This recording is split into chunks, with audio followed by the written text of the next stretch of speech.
Many times, the artwork on antique sewing machines, like this 1873 Chas Raymond Household, is in good enough condition that restoration only requires some touching up.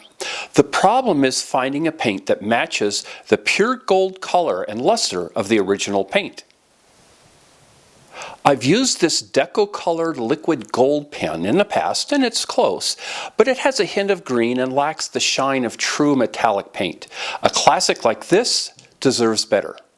So I compared 21 different metallic gold paints and paint pens to see which looked the best. Now, there are dozens more available, but based on online reviews, this selection should be a good representation of the very best of what's available. Most of the paints were, oddly enough, too green or too red. Several were too thick, so you couldn't do fine detail, and quite a few looked more like glitter paint than actual gold sheen paint.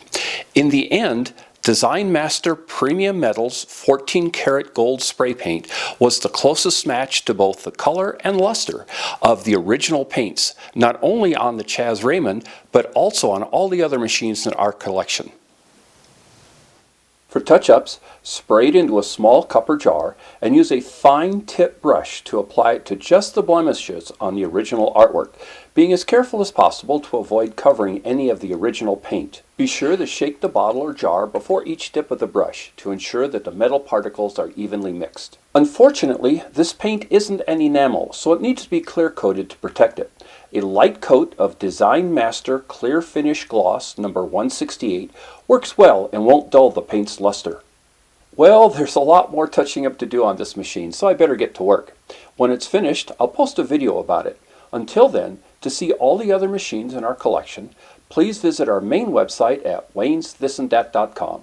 And as always, thank you very much for watching.